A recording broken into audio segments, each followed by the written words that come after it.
A ver, ¿a quién no le ha pasado leer un libro y pensar que el protagonista es básicamente un reflejo del autor? Bueno, hoy vamos a desmenuzar por qué esa idea, que es súper común, puede ser un gran error y cómo podemos analizar la literatura de una forma mucho más rica. Y para empezar, vamos a poner sobre la mesa un error de lectura muy pero muy frecuente.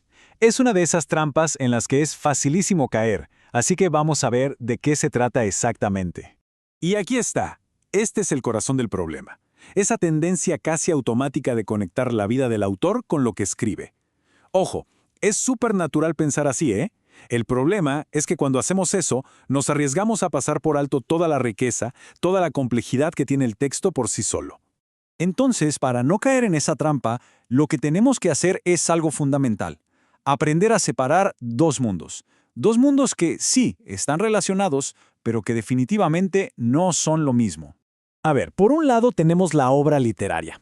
Hay que pensar en ella como un producto artístico que se sostiene por sí mismo, ¿saben? Es un universo autónomo que tiene su propia estructura, su propio lenguaje y su propio significado. Vive, por así decirlo, con independencia de la persona que la creó. Y luego, por otro lado, está el escritor o la escritora.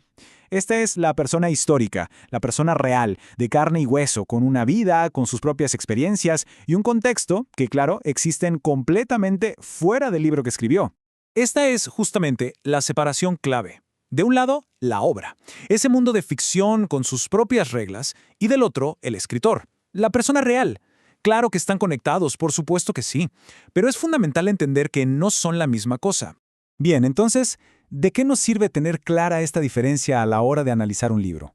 Bueno, pues nos da un enfoque muchísimo más preciso y más justo para entender un texto. Miren, la aplicación práctica de ese principio es esta. Hay que resistir ese impulso de leer una novela como si fuera la biografía del autor.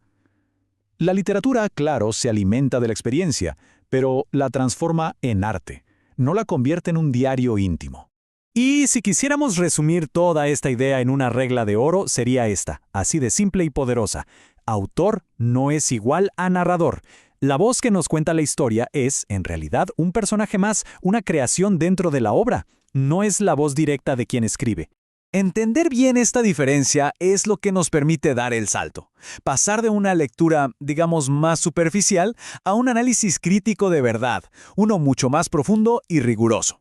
Y que quede claro, esto no es solo una opinión o una forma de verlo, es un principio básico de la crítica literaria moderna. ¿Y cuál es el propósito? Pues es muy simple, que nos enfoquemos en el texto, en cómo está construido, en su arte, en lugar de reducirlo todo a una simple anécdota de la vida del autor.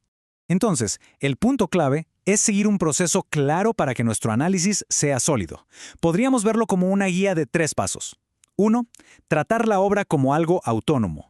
2. Distinguir siempre entre autor y narrador. Y 3. Analizar el texto, no la vida. Con esto, enfocamos la atención justo donde debe estar, en la riqueza de la obra misma.